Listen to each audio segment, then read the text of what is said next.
I'll send you the deets. I saw a picture of you the other day without a beard, and it's just like, wow, who's that person? I know. Am I here now? Yeah, that's what I've been told.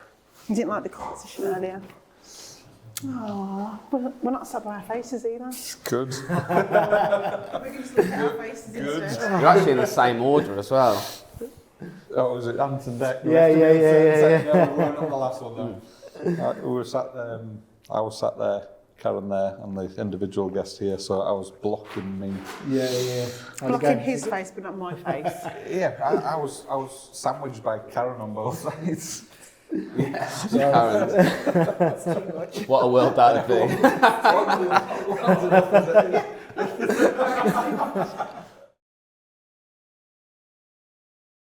So yeah, the background on this one, lads, I know we've had the email discussions but not a phone call discussions, was, and I'm not blaming you, I think it's a good idea and that's why we're doing it. She always thinks I'm blaming her. Karen's been adamant she wants to get these on video. Yeah. With our guests, adamant, with our guests being all over the world, that can be quite difficult. But we also thought, when we were chatting in terms of, Christ, some of our original guests have gone all over the place since. And we haven't really done any follow-up. And I remember we chatted at, trying to think where it was. Was it in production? Yeah. Might be EBL. No, it was EBL last year. EBL last yeah. year, we had EBL last year, and I think you had a chat with Karen at Confex. Yeah. And the idea was just sort of stemmed from that, where we wanted to do some form of follow-up.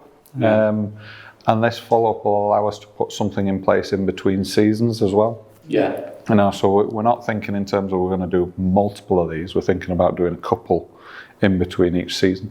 Yeah. Where we just revisit previous guests, get them in, chat about how they're doing, but also the podcast has never been about topical, what the government are doing, but this just gives us the opportunity to just discuss a couple of bits, you know, and just. But what Jack has mentioned is I text you to say, do you watch the overlap? Yeah, the I overlap. said, do you watch the overlap? I said, that's what I want to do, because I'm forced to watch it. I said, well, that's great. I said, we could be like, not a double up, but that's the kind of the idea. He's Roy Keane in this then. I want to be in right. I think by process of elimination, I'm ended up being Gary Neville. Yes. Unfortunately. No, it's a wicked idea, yeah. So different like structure as well. Gary Neville definitely has notes. I've noticed that. The one he just has his notes written down. I've got my iPad. Yeah. I know. But I just thought it was a really nice concept because we know most people like either one or the other, and so actually it's a nice chat. It's all relaxed. And guest-wise, a lot of the guests don't. Right. So we tried to purposely try and find people who may know of, but may know of, but don't directly know. So it's another way of introducing people together. You know, that they'll at least know faces at the next event. Yeah. So it's that type of concept that we've gone for, and try and keep it relaxed. We unfortunately couldn't find the high bar table and stools and the bar, so James has created this to give the same sort of similar relaxed We couldn't feel. drink wine at this time either. Do you want sparkling or still? Not sparkling this Or time. do you like sparkling? Have Don't say I never give you anything. you shown them their gift? No? It's always a talking point though. Is that a talking point? I think it's a talking point. Show them. There's the gift. Yeah, I saw it in the box earlier. I was straight on it. That. Very Old cool. school. Yeah. It's Christmas. It's old school. Especially with the driving. You've got allowed to drive in, so. remembers. I need to go on a flight now. Basically, you've just given me permission to book a flight, so I've got But then you open it. protection. Yeah, I remember that. Yeah. But literally, from a, it's an old school. I always remember it. Grandparents always had it in the car. Has And it got Dad the, then had it. Has it got the paper in as well? You got to open the paper. I haven't opened one yet. I only picked them up yesterday. Literally, this. that's straight out of the box. Call me old school. I always have them in my car. Yeah. I always have them because I always end up forgetting to have breakfast, and I'm like, I need a flavour. Something, sugar rush. Sugar rush. There you go. You can think of Karen's on my face when you do it. I often think of that. Yeah, it's the first thing that comes to mind. Yeah. As you're sucking on the sweet. Driving to the Midlands. Yeah, I love one of them. Yeah. Nice. So we're not thinking about doing anything like the quick fire round at the end. You know, she may start asking you some daft questions, but we've already done that. Being that whole family. Yeah. So they may just come in and follow up anyway. And by all means, it's question 360. So we've got some topical theme bits, but by all means interject and, ask questions back and forwards yourself. It's meant to be a colleagues debate. Colleagues debate about certain topics. I'll try and bring those themes in. But if we wander off onto different themes, we'll wander off onto different themes. James will keep us right in terms of looking at time. We'll try and keep it, no more than that hour anyway, just so we can edit it down. Sounds good. Try not David Brent and look at the camera. Yeah, we don't get the focus. You two get the focus. I've seen that. We can hide away from it. Well, you're the stars of this discussion. The stars of the discussion? We didn't say it like that, did we? No. It's very formal voicemail this morning. It's Karen, your podcast host today. I was like, I know who it is. I've got your number on my phone. Well, the reason for the venue as well, I should say, is the venue contacted Karen and said, the podcast, what about it? And so the venue is actually going to be next season's season sponsor. So when that sort of discussion happened, and when we were thinking about this, we actually said, well, what about we tie it up with this? Yeah. So we're hopeful that can sort of spiral off for future season podcast sponsors.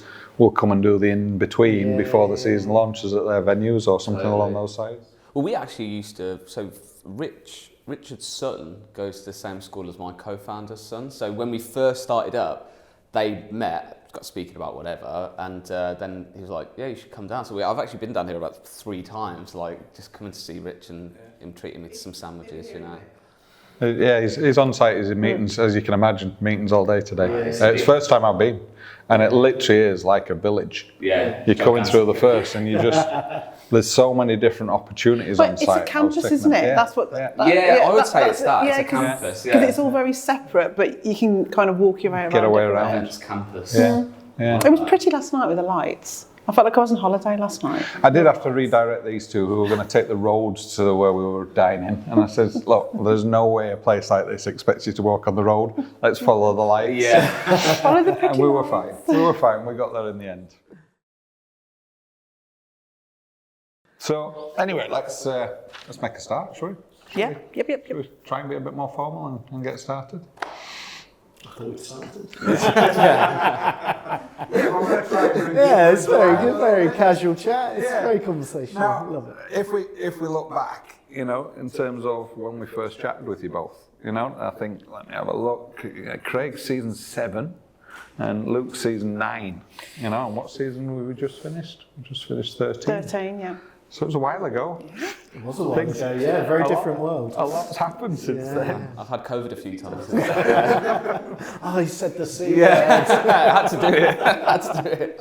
I want to touch on, if I may, I'm going to touch on Craig first in terms of probably from our guests, I would say the most significant changes from previous guests.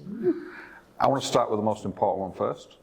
You got married. I did get married. You got married, at the so end of congratulations. Thank you. I hope I'm right. That's the most significant one. Yes, that is correct. Next year when we invite you back, it'll be become a parent. Yes, exactly. Yeah. That, So got married. So congratulations. Thank you. Yeah, it's very special. I mean, I tucked it in at the end of festival season, which probably wasn't the wisest thing to do, but no.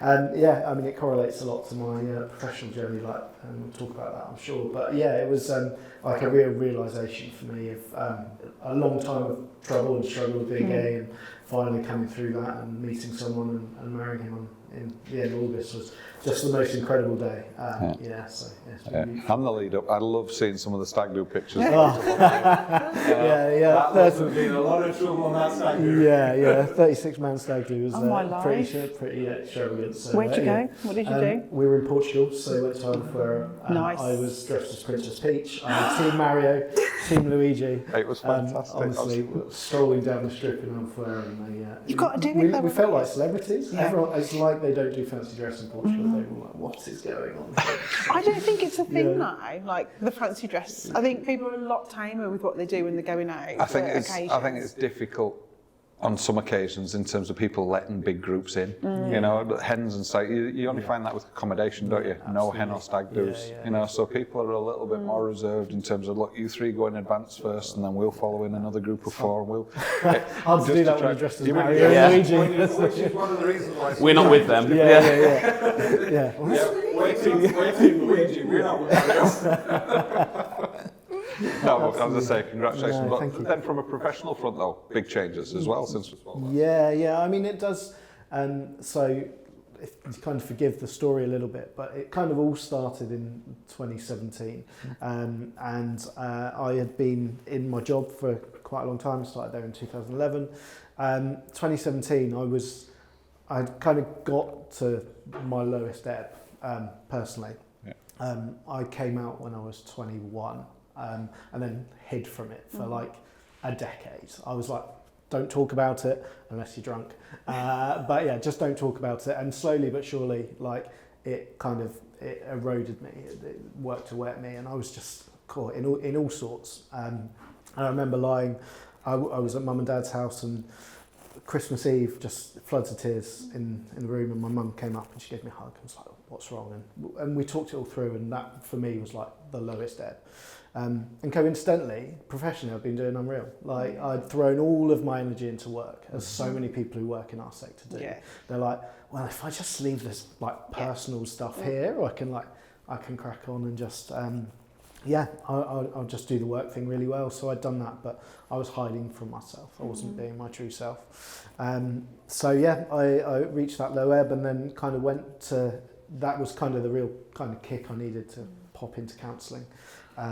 Best thing, hardest thing I've ever done simultaneously, but absolutely did 6 months of weekly counselling, really explored my sexuality and all those kind of things, and kind of, because I'm a project manager by nature, like if someone's like, what is your skill set? I'm like, I'm a project manager. So I had to come up with a project. Like my way of improving was like a 5-tier project. And it sounds really jargony, but it was genuinely the progress I had to take. So it was about moving from a flat into a house, which I was doing, being comfortable with myself, which was I thought was a really kind of key role for me. Finding a boyfriend, getting a dog, and starting my own business. And they were the kind of 5 tiers of Project 30. I just turned 30, or I was 30. That was kind of something I started working my way through. Obviously, in the midst of COVID and a crazy time for work and professionalism, but actually a really good time for some introspection and looking at yourself and trying to work out the best ways to be a better version of yourself, I guess. So I went on that journey, and as we mentioned earlier, talked about, married, got a dog called Teddy, absolutely unbelievable. Another Teddy? A 2-year-old now, cockapoo.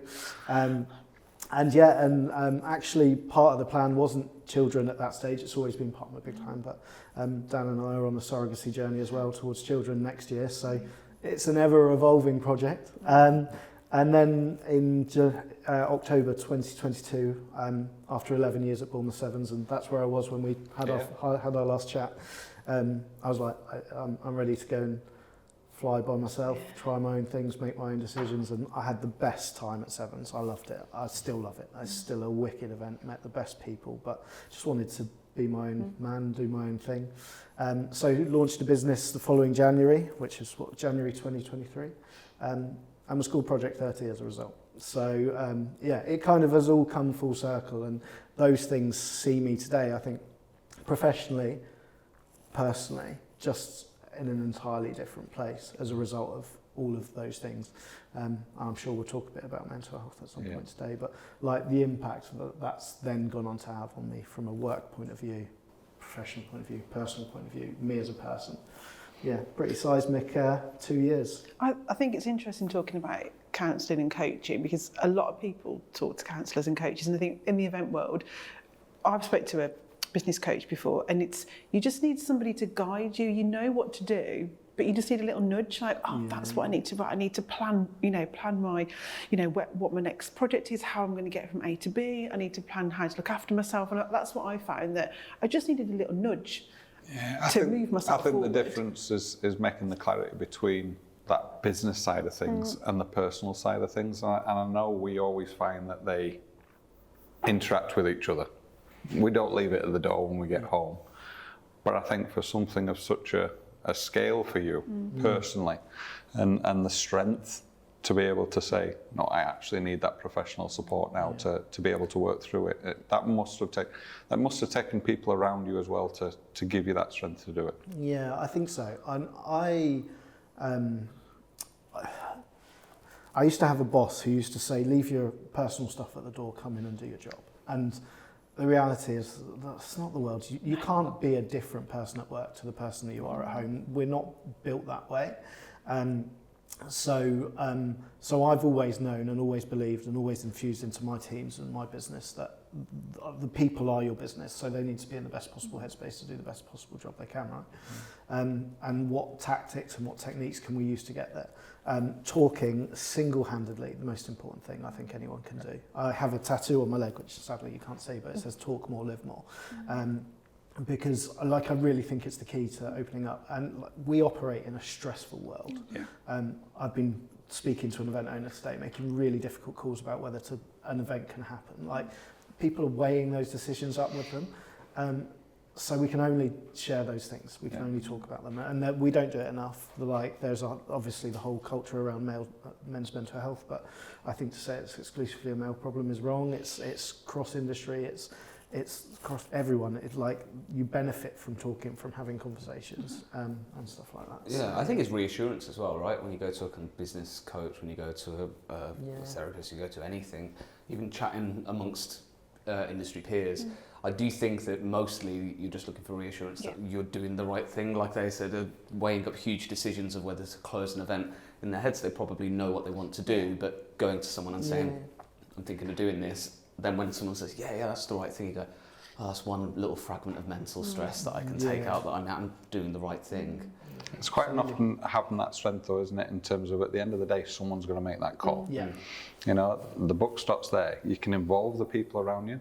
I remember a conversation we had with previous guest Rupert Basildon said sometimes the worst decision is no decision at all. Yeah. You know, so even if the decision you make turns out to be not the best possible one, but it was a decision that hasn't resulted in any deaths, any accidents, any problems, a decision has been made that everyone's followed. And I think that project lead role adds a lot of weight, you know, and we're going to touch on some of that in terms of how we manage that weight of expectation, that weight of responsibility, because I've felt it. I've definitely felt it in the past, you know, when you thought the world's falling around you and you think, how the hell do I get out of this? And that does put stress on it. Yeah. So. Hello everyone, I'm Richard Smith, Chief Commercial Officer at Wyboston Lakes Resort, and we are thrilled to sponsor the Events Insight podcast. At Wyboston Lakes, we understand that events are more than just gatherings. They're opportunities to connect, inspire, and make a lasting impact. Our award-winning facilities offer state-of-the-art technology, flexible spaces, and a stunning backdrop to ensure every event is memorable. But what truly sets us apart is our commitment to delivering exceptional experiences, crafted with care, for every guest and delegate. We're proud to be part of this community that's shaping the future of events, and we look forward to the insights, stories, and expertise shared. Enjoy the podcast. There's a reason that we are the 5th most stressful industry to work in the world. Is that what it is? Yeah. So there's like emergency services, military, and then events management. And it was a survey in I think 5-6 years ago by Deloitte, I think. And it's crazy. Like the pressure that we operate under, and the high pressure nature of the deadlines we have to stick to in all types of events as well. This is festivals, conferences, conventions, like all of it. Like they are high pressure environments with a really fixed deadline that's immovable, and like lots of things. So we have to do more to like look after our people and to avoid that kind of stress and pressure. You know, like acknowledging it, accepting it, I think is super important, and knowing that it's there. But yeah, talking about it in all sorts of ways has, I think, loads of positive impacts. So we'll come back to some of that. Luke, season 9, you were with us, and we were talking a bit earlier in terms of you were in Celtic Manor, I was in Birmingham, and you were with little ones somewhere running around on the floor. Both of us two were absolutely starving because we just come up on event sites. The audio wasn't fantastic, so James would be completely distraught with some of the audio from that one. But it was issues. It had it all. It had it all. It was the reality of events. It was. But yeah, you told us about quite a big journey you've been on at the time, and some of that learning from a sales perspective, from a travel perspective, the solid foundation you had in terms of with your wife. Yeah. And at the time, had you just moved back up to the northeast? You hadn't made the transition to where you are now, I don't think. I move a lot, don't I? Yeah. We never know where you are. No. Let's explain in terms of what's happened since we spoke. So since we last spoke, so that was, I think it was 2021. It sounds as though we don't Sound right? Yeah. Okay, yeah. Last time we were recorded speaking, I think it was. We were just going into in-person events. Were sort of just coming back. So I was just gone on a spree of 4 or 5 events that we'd been on, and hilariously I actually caught COVID at that event that we were speaking of, but it was from the CEO of the company, which has continued to work with me, I think, because she feels bad. Yeah, exactly. So for me, I might have just moved to the Midlands then. I think you were saying the Midlands. It was, but more. Yeah. But actually, tail end of start of last year, we actually moved to Devon. So I live in South Devon now. I got to make up my mind eventually, but yeah, we love it down there. It was it's great, yeah. So it just came down to like what we were speaking about. There was a lot of travelling with work, a lot of time going back home. We were looking at getting a bigger house, and with how I wanted to see how the world was going to come back, because pre-COVID it was all, there was some video conferencing and things, but you still would go and just meet someone. Yeah. So I wanted to see post-COVID, was video meetings still going to stick around, and it has. So once I knew that was the case, then it was a no-brainer to just move down there. I spoke to a few clients and industry friends and business people who were in high-level jobs and who lived down in Devon, and said to them, what would you recommend? You know, what's your biggest thing that you wish you had have done in moving to Devon? You know, where should you move? And everyone just said the only thing is I wish I had have done it sooner. So I was like, okay, well, we'll move then. So we bought a chapel. It was already converted when we had it. So it was sort of, but it's just in need of some work. So and your wife, if I remember rightly, that's her thing, exactly. I've just got to get on board and help. That's the only two things. So, but it's a beautiful place. But the ceiling fell down in Rachel's office. There was a leak the first month we were in, and then the windows are like these beautiful sash windows, but they basically, someone came in and was like, yeah, you need brand new, we need all of these refurbed. And so it's just been like a money pit at the moment. Chicken one off. Exactly. And same as you, anytime I have sort of issues with finances, with stress, with anything, the way that our family's always been brought up is you just throw yourself into work and go, if I just work really hard, that should in theory just solve everything. It'll just go absolutely, exactly. I'll just get my head down, and then as long as work's okay, then I think the rest of it's going to follow suit, you know. I should say there is a good events industry forum in that part of the world. You should speak to the gentleman sat next to you about. Definitely. I don't think I get to travel under 2 hours to an event now from where I live. Absolutely. Yeah, it is. Like it's interesting actually. I found so during COVID, everyone was very willing to give their time, talk. No one was operating, delivering, and the collective willpower to get through that was incredible. If I'm completely honest, I think it's gone a little bit as people have returned back to normal life and to their working lives,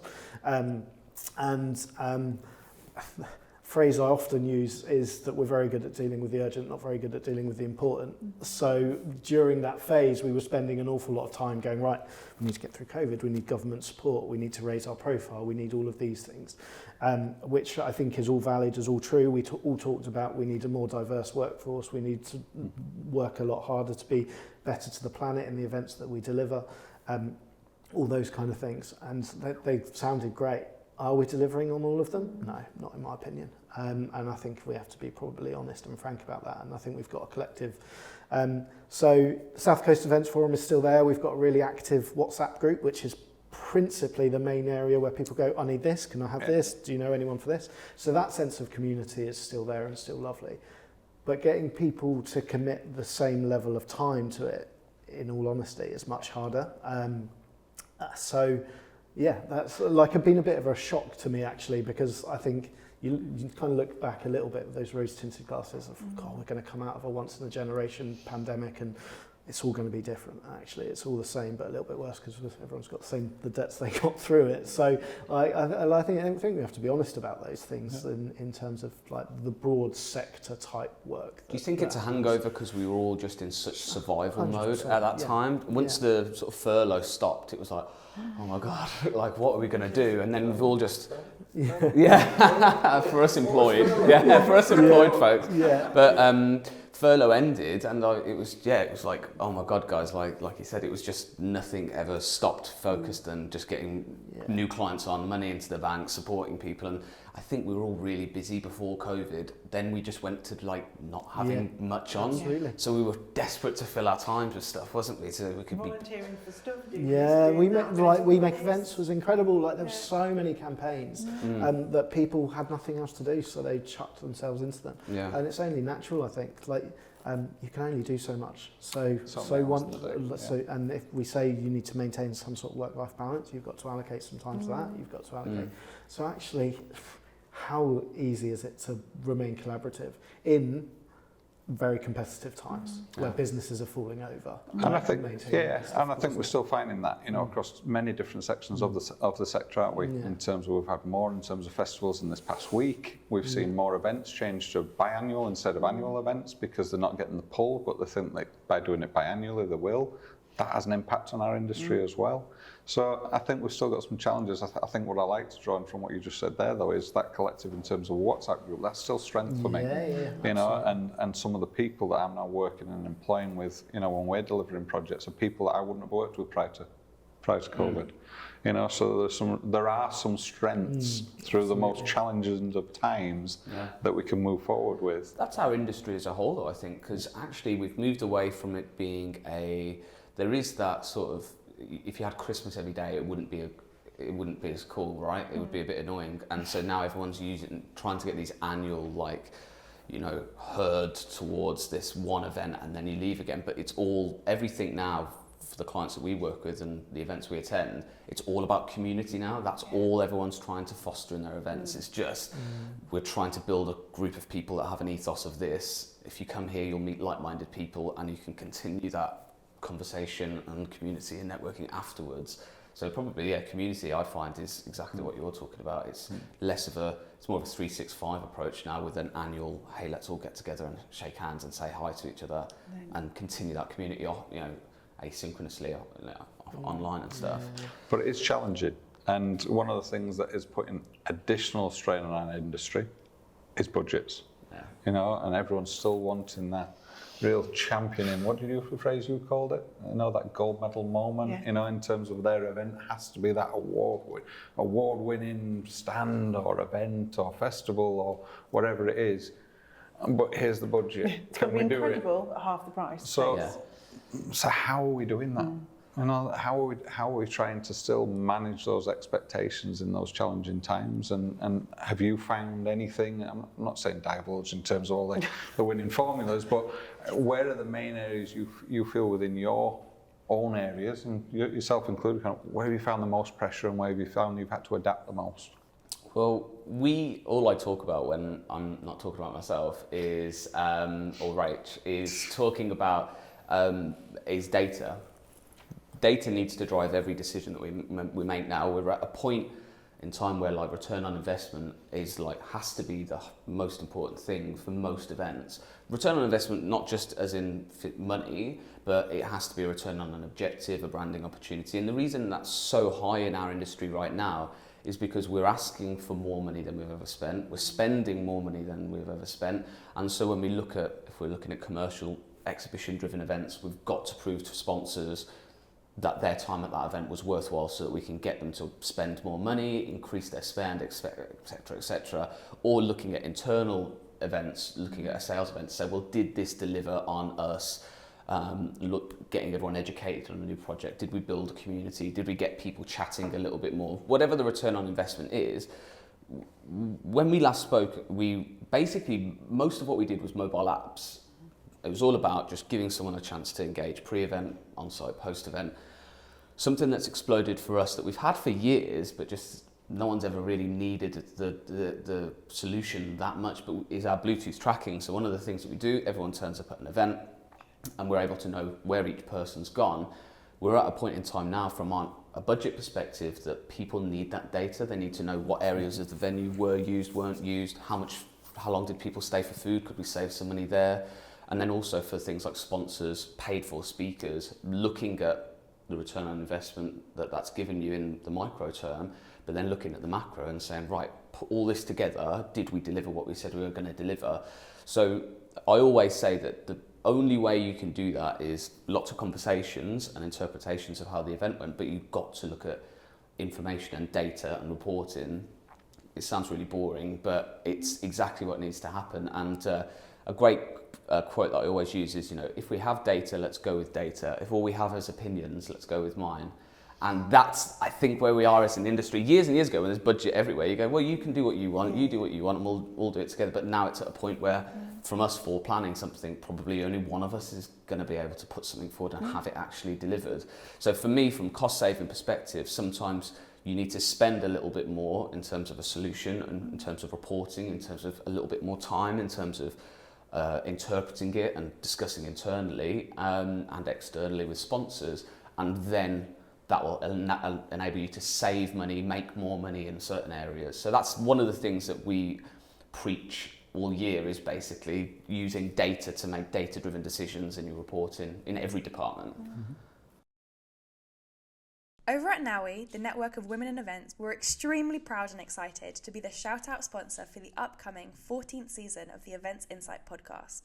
We look forward to shining the spotlight on some true industry trailblazers. To find out more about NOWI, you can find us on www.nowi.org and become a member today. So I think from my side, there's kind of two parts to it. One is the value proposition and the second is narrative. And I'm kind of thinking more at this probably from festival world, outdoor kind of events world. I think the reality for me is it's a really difficult time. We're seeing lots of messaging from people like AIF about the number of festivals that are falling over, not taking place next year, taking a year out, coming back, all those kind of things. I think part of it is, did that used to happen and we just didn't talk about it as much? Has there always been a bit of a natural churn of events and festival delivery? So it's hard now to retrospectively look at that and analyse it, but I suspect there probably was. But there probably were too many festivals out there. They had started to become a bit homogenous. They were just all the same. You could go to any town or city in the UK, you could go to their festival, you'd see a lineup that was pretty much everywhere else. And now people aren't prepared to do that, so don't have the money and the funds to go to those events. So I think it comes down to your niche, your audience, your target, your community. Actually, I'm really lucky to still work on some events that know their community perfectly, and they're still in growth. They're still delivering, they're still expanding numbers. Those that are just rolling on and delivering the same thing that they did last year and did last year and did last year. It's just not working, and I think there is the point that we need to reassess what the value is of what we're offering to our audience. When we last talked, I was at Bournemouth Sevens, and from then to now, I would say cost of delivering have probably gone up, and I'm a couple of years out of the loop, but probably gone up 50%. But ticket prices haven't been able to do the same because there's been a cost of living crisis. So all that's been squashed is margin. Bournemouth Sevens is an incredible model with a niche audience, so it's managed to ride that out and sustain it. I work on a festival called We Out Here, which is curated by Giles Peterson. Yeah. Jazz, unbelievable festival, knows its audience, huge numbers coming to a new site and in growth. It's it's an incredible event, but it's a different audience to everywhere else. So, and I think there's been that part that people needed to go, right, okay, what is the quality of we're offering? Let's really, really strip this back. And I think we probably, if we're honest, and this is hard for the individuals involved, but needed some festivals to fall away for the ones that are remaining to be in a stronger position. But also they were too cheap. Like it's nuts that people want you to build a small village for a weekend and pay £100 to get into it. Like, but they're happy to go to a stadium gig and pay 120 quid in a permanent structure for a few hours. So they're like, go to Twickenham and you pay 200 quid to watch 80 minutes of rugby in a stadium that's always there, with infrastructure that's always there. But someone goes, oh, your ticket to this weekend festival is 150 quid, including camping, and they go, it's tough, innit? So I think we really need the market to reset, the value proposition to reset, for people to understand what they're paying for and what they're getting. And then I think narrative's really important. The second piece I mentioned, we're talking about the 75 to 100 festivals that cancelled. We're not talking about the 800 that are still happening. Like, it's really, really important that we don't become professors of our own doom by saying festivals are broken, and then people start going, oh, I'm not going to a festival, they're all falling over. So like, that's a really hard balance to strike, because I think if you want government support, you need to put a realistic case forward that goes, we need help, we need support. AIF's campaign around 5% VAT on festivals versus 20%, all those kind of things, really valuable. But we have to shout really, really loudly in a really complex environment. Is the government ever going to go, yeah, we'll look after festivals, but let's not give the NHS so much money? Like, that's never happening. So we have a responsibility as event organisers to define the narrative that says we're doing what we're doing, we're pushing hard to develop and grow new events, to expand our own events. We'll talk openly and honestly about the challenges, but let's not just be so overwhelmingly negative that people stop thinking that it's the right place to go. And I think that is really important. And we can go right back. I remember those first few weeks into COVID. Yeah. And I don't want to go all the way back all the time, but how negative we were being as an industry because we were focusing on the negative. Yeah. Instead of shouting about the positives that our industry can provide. You know, the whole narrative, just by changing the language, you know, language is so important, and language isn't my bag, I've got people who do that, you know, but when you do talk to people, you can automatically go down an avenue which is, oh, this isn't happening, this is bad, and this has gone wrong, and this is, whereas in fact, if you say, and we got 17,000 people through the gate safely, and we had smiling faces throughout the event, and they all went home, you know, and the exhibitors were shouting about, where do we sign up for the next event? We're talking about those, not the one or two that had a bad experience in the car park. Yeah. They're important. Yeah. They are important because we want them to go away with a positive experience, but don't focus on those two when you've got 17,000 who didn't have that experience, you know, in terms of the narrative. There's a weird thing though, you actually mentioned it at the start, that there's these niche events that everyone's trying to get into, and niches are the play, because like you said, you'll pay more for less going to a niche event because that's what you need. But we are seeing, especially in the B2B spaces, that we're actually seeing these niche launch conferences because of the cost of running events, you know, AV teams, venues, etc., that then these are coming together to then be under one umbrella of an event that happens at the same time. But like you said, it's still it's like this impossible balance of, you've got to go to a venue and have it at this size to get the bottom line in order, but for the top line to work, you need to have focusing on your niche. So we're seeing almost like, probably there's a lot that could be learnt in B2B conferences and exhibitions from festivals, probably looking at, they have their niche stages that people can go to, and they're very streamlined, that this is what you'll get here. Whereas in B2B, I think people try and do that, and sometimes it works really well, but other times it ends up just going from 3 or 4 niche events and content theatres to actually just being an event, and there's loads of things there, and then you start to get into that, well, what are you doing that's niche? Yeah. I think those major event sites that are sharing infrastructure across multiple weekends now is a really model worth looking at and exploring properly across the whole sector. I think, because like, it costs an awful lot to build something out of nothing, and often it's done for a day or 2 days, and actually what are the opportunities to expand and scale past that, so it can happen over 2 weekends or 3 weekends or whatever, as an example. So, and from a trade event, you touched on trade events there, you know, in terms of, we're seeing, I've seen positives and negatives of this. You talked about them coming together and be underneath one umbrella, and I've seen organisers really fail at that, where they start to say, and look, we've now got 20,000 people coming to the event. Yeah, but half of them aren't relevant for my stand because they're coming to see that part of the exhibition. So there's an honesty need here. But I've also seen the others where they've grown to the maximum within the facility they can get and actually take the decision, no, we're good where we are.